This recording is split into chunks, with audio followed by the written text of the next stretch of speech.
Hi friends, എല്ലാവർക്കും enjoy life മീഡിയയുടെ പുതിയൊരു വീഡിയോയിലേക്ക് സ്വാഗതം. ഇന്ന് നമുക്ക് നല്ല കടൽഞ്ഞണ്ട് കിട്ടിയിട്ടുണ്ട് കേട്ടോ. നല്ല കൊല്ലത്തെ ഫ്രഷ് കടൽഞ്ഞണ്ടാണ്. അത് ഞാൻ നന്നായിട്ട് വൃത്തിയാക്കി വെച്ചിട്ടുണ്ട്. അപ്പോൾ ഇതുകൊണ്ട് ഒരു കറിയാണ് നമ്മളിന്ന് ചെയ്യാൻ പോകുന്നത്. റോസ്റ്റ് ഒന്നുമല്ല, വളരെ സിമ്പിളായിട്ട് നമുക്ക് പെട്ടെന്ന് ഉണ്ടാക്കിയെടുക്കാൻ പറ്റിയ ഒരു കറി. അപ്പോൾ നമുക്ക് എങ്ങനെയാണ് ആ കറി ചെയ്യുന്നതെന്ന് നോക്കാം. അപ്പോൾ നമ്മുടെ കറി തയ്യാറാക്കാനായിട്ട് നമ്മൾ ആദ്യമേ ഒരു അരപ്പ് തയ്യാറാക്കാൻ പോവുകയാണ്. ഞാൻ മിക്സിയുടെ ജാർ എടുത്ത് വെച്ചിട്ടുണ്ട്. അതിലേക്ക് നമുക്ക് കുറച്ച് ചെറിയ ഉള്ളി ഇട്ട് കൊടുക്കാം. കുറച്ച് ചെറിയ ഉള്ളി, ഒരു 7-8 കഷ്ണം ചെറിയ ഉള്ളി. പിന്നെ നമുക്ക് വേണ്ടത് ഒരു തക്കാളിയാണ്. അത് നമുക്കിതിലേക്ക് ഇട്ട് കൊടുക്കാം. ഇനി അതിലേക്ക് നമ്മുടെ കറിക്ക് ആവശ്യത്തിനുള്ള മുളക് പൊടി ചേർത്ത് കൊടുക്കാം. ഞാനൊരു 2 ടീസ്പൂൺ മുളക് പൊടിയാണ് ചേർക്കുന്നത്.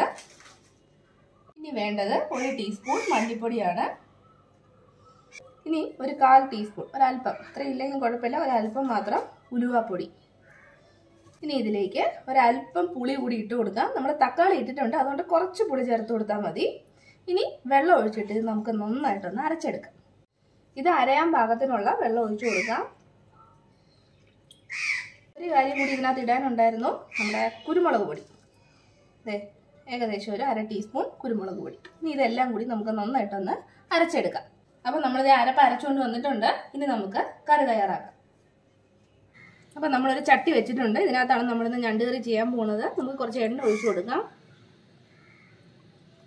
കുറച്ച് എണ്ണ ഒഴിച്ചിട്ടുണ്ട്. അത് നന്നായിട്ടൊന്ന് ചൂടായിട്ട് വരട്ടെ. എണ്ണ ചൂടായി കഴിഞ്ഞാൽ അതിലേക്ക് കുറച്ച് ഇഞ്ചി വെളുത്തുള്ളി ചെറുതായിട്ട് അരിഞ്ഞത് ചേർത്ത് കൊടുക്കുക.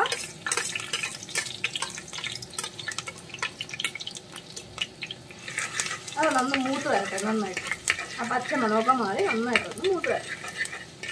ഇഞ്ചി വെളുത്തുള്ളിയൊക്കെ നന്നായിട്ടൊന്ന് മൂത്തിട്ടുണ്ട്. ഇനി നമ്മൾ അരച്ച് വെച്ചിട്ടുള്ള അരപ്പ് ഇതിലേക്ക് ചേർത്ത് കൊടുക്കാം.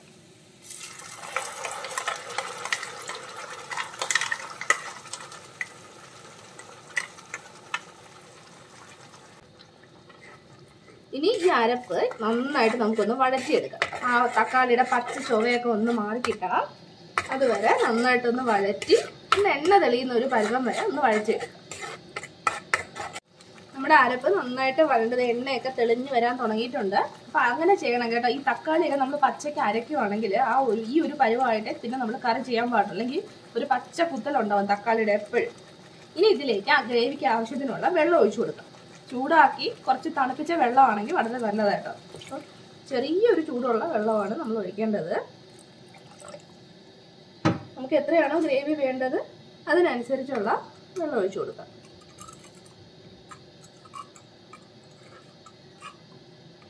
ഇനി അരപ്പ് നന്നായിട്ടൊന്ന് തിളയ്ക്കണം. അതിനുശേഷം നമുക്ക് ഞണ്ടിട്ട് കൊടുക്കാം. ആവശ്യത്തിനുള്ള ഉപ്പിട്ട് കൊടുക്കാം.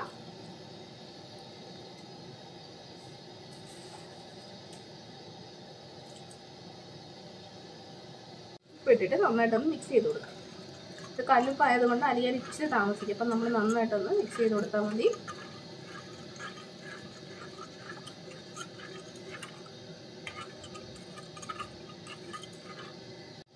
മീൻകറി നന്നായിട്ട് തിളച്ചിട്ടുണ്ട്. തിളച്ച് കഴിയുമ്പോഴേക്കും ഒരു കഷ്ണം കുടംപുളി, ഒരേ ഒരു കഷ്ണം മതി, ചെറിയൊരു കഷ്ണം നന്നായിട്ട് കഴുകി അതിലേക്കൊന്ന് ഇട്ട് കൊടുക്കുക. നമ്മുടെ ഒരു ചെറിയൊരു ടേസ്റ്റിന് വേണ്ടിയിട്ടാണ്. പിന്നെ നമുക്ക് കറി ആയി കഴിയുമ്പം വേണമെങ്കിൽ അത് എടുത്ത് മാറ്റാം കേട്ടോ. എടുത്ത് മാറ്റിയാലും കുഴപ്പമൊന്നുമില്ല. അപ്പോൾ അത് നന്നായിട്ട് തിളച്ചിട്ടുണ്ട്. ഇനി നമ്മൾ വൃത്തിയാക്കി വെച്ചിട്ടുള്ള ഞണ്ട് ഇതിലേക്ക് ഇട്ട് കൊടുക്കാം.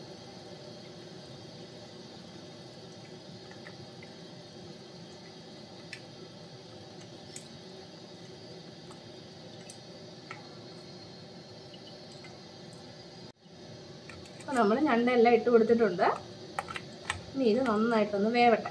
ഞണ്ട് വേവുമ്പോൾ നന്നായിട്ട് കളറ് മാറും, ഒരു ചുമന്ന കളറിലോട്ട് മാറും. അപ്പോൾ നമുക്ക് ഞണ്ട് നന്നായിട്ട് വെന്തെന്ന് പെട്ടെന്ന് അറിയാൻ പറ്റും. ഇനി ഇത് മൂടി വെച്ചിട്ട് വേണം കേട്ടോ വേവിക്കാൻ. ഇത് നന്നായിട്ട് തിളച്ച കറിയാണ്, അതുകൊണ്ട് ഒരു മീഡിയം ഫ്ലെയിമിൽ മൂടി വെച്ച് വേവിച്ചെടുത്താൽ മതി. മൂടി വെച്ചിട്ട് വേവിച്ചെടുക്കാം. അപ്പം നമുക്കൊന്ന് തുറന്ന് നോക്കാം. ഇത് നന്നായിട്ട് പറ്റിയിട്ടുണ്ട്.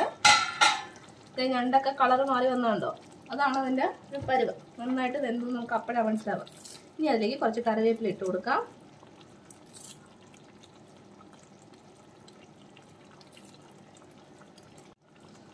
അപ്പം നമ്മുടെ ഞണ്ട് കറി തയ്യാറായിട്ടുണ്ട്. ഇത്രയും മതി. ഇനി നമ്മൾ ഓഫ് ചെയ്ത് വെച്ചാൽ ചട്ടിയല്ലേ, കുറച്ചും കൂടി ഇരുന്നൊന്ന് വറ്റി കിട്ടും. അപ്പോൾ ഇത്രേ ഉള്ളൂ നമ്മുടെ സിമ്പിൾ ഞണ്ട് കറി. എല്ലാവർക്കും ഇഷ്ടപ്പെട്ടാണെന്ന് വിശ്വസിക്കുന്നു. ഇഷ്ടപ്പെട്ടാൽ ചാനൽ സബ്സ്ക്രൈബ് ചെയ്യാം. പുതിയൊരു വീഡിയോയുമായി നമുക്ക് വീണ്ടും കാണാം. അതുവരെ ബൈ ബൈ.